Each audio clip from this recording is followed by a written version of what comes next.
रहिएगा आप हमारे साथ। इस बीच एक और बड़ी खबर मिल रही है बिहार से ही, जहां परिवार से अलग होने के बाद रोहिणी आचार्य का एक गंभीर आरोप है। रोहिणी आचार्य की तरफ से मीडिया से रूबरू होते हुए, मुखातिब होते हुए कहा गया कि मुझे परिवार से निकाला गया है। साथ ही उन्होंने संजय और रमीज का नाम लिया है, जो ये संजय लालू प्रसाद यादव के करीबी हैं और रमीज तेजस्वी यादव के करीबी माने जाते हैं। और ऐसे में कहा गया है कि संजय और रमीज ही वो शख्स हैं जिनका नाम लेने पर उनको मारा गया, उनके साथ गाली गलौज की गई, उनको घर से निकाल दिया गया। अब ऐसे में जब मीडिया ने उनसे सवाल पूछा किसी चीज को लेकर, तो उन्होंने कहा कि सवाल मुझसे नहीं बल्कि तेजस्वी यादव और संजय यादव रमीज से आप जाकर पूछिए।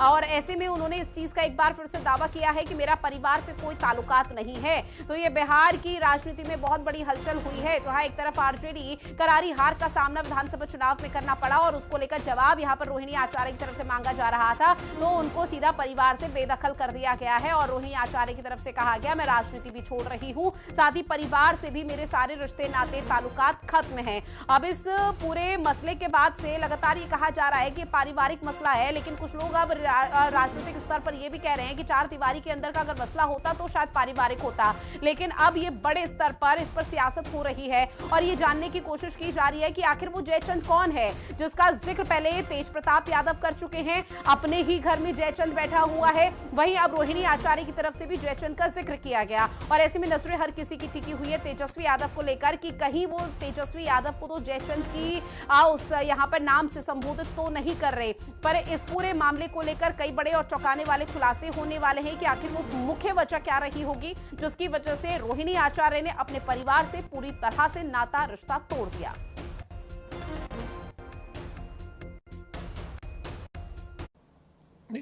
फैमिली में भी जो लोग खानदानी पार्टी चला रहे हैं उनमें भी बहुत सारे लोग विजन वाले होते हैं।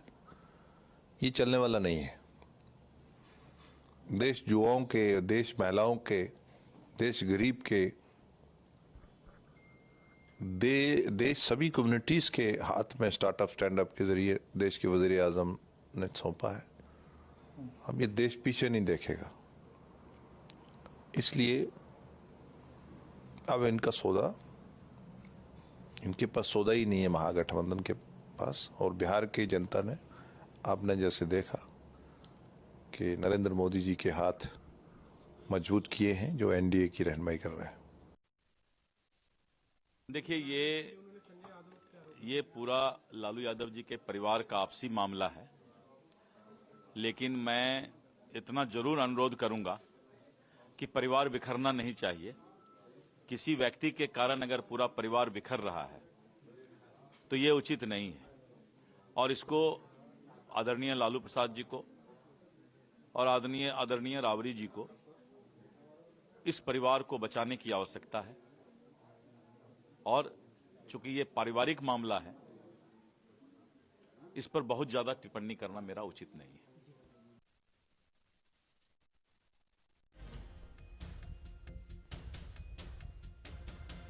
जुड़े हुए हैं संजीव, आपके पास एक बार फिर से आते हुए, और चूंकि देखिए रोहिणी यादव की तरफ से, रोहिणी आचार्य की तरफ से जब कल इस पूरे मामले को लेकर पोस्ट किया गया था, तो रोहिणी की तरफ से यह भी लिखा गया था कि संजय यादव और रमीज की तरफ से प्रेशर बनाया गया, उन्होंने कहा, इसलिए उन्होंने इस तरह की चीज की है। लेकिन लास्ट में वो ये लिखती है कि मैं सारे के सारे जो भी आरोप हैं, दोष हैं, वो अपने ऊपर लेती हूं। तो ये किन दोष और किन आरोपों की बात कर रही है?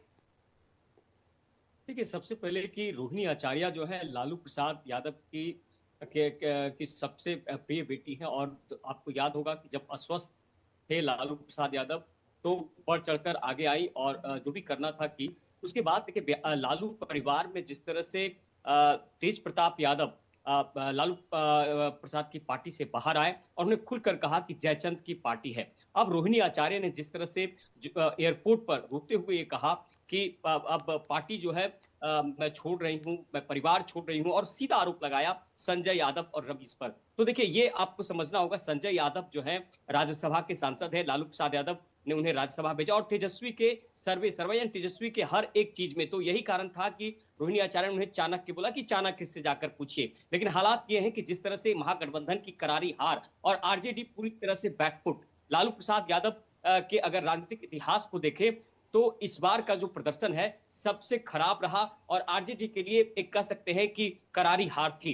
और यही कारण है कि परिवार के अंदर जिस तरह से अब बातें सामने आ गई और रोहिणी आचार्य ने जिस तरह से खुलकर कहा, और आपने खुद सुना कि किस तरह से वो कह रही थी कि हमें चप्पल दिखाया जाता है, गाली गलौज की बात आ गई, तो निश्चित तौर पर अब लालू प्रसाद यादव के परिवार के अंदर जो खलबली मची है, या जिस तरह से तेज प्रताप लगातार हमलावर हुए हैं, ऐसे में पार्टी के लिए तो नुकसान है ही। अब ऐसे में अब तो लालू प्रसाद यादव को निर्णय लेना होगा, या तेजस्वी यादव को सोचना है कि क्या कुछ कारण रहा। हालांकि संजय यादव पर यह सीधा सीधा आरोप लगाया जा रहा है। वहीं देखिए कल भी जिस तरह से जेडीयू ने पोस्टर लगा दिया और उस पर किस तरह से कटाक्ष किया, तो संजय यादव जिस तरह से पूरे चुनाव में एक्टिव थे, और ये भी कह सकते हैं कि तेजस्वी यादव के पूरे राइट हैंड रहे हैं संजय यादव, और रमेश जिनका बात आ रहा है वो क्रिकेटर के तौर पर रहे हैं, तेजस्वी यादव के दोस्त रहे हैं। तो अब ऐसे में जिस तरह से परिवार की कलह खुलकर सामने आई है, निश्चित तौर पर एक कह सकते हैं कि बड़ी मुश्किल की घड़ी है लालू प्रसाद यादव उनकी पार्टी के। हालांकि देखिए संजीव, माना तो ये भी जा रहा है शायद इस पूरे मामले पर कुछ और भी यहाँ पर खुलासा हो सकता है और वचन निकलकर सामने आ सकता है।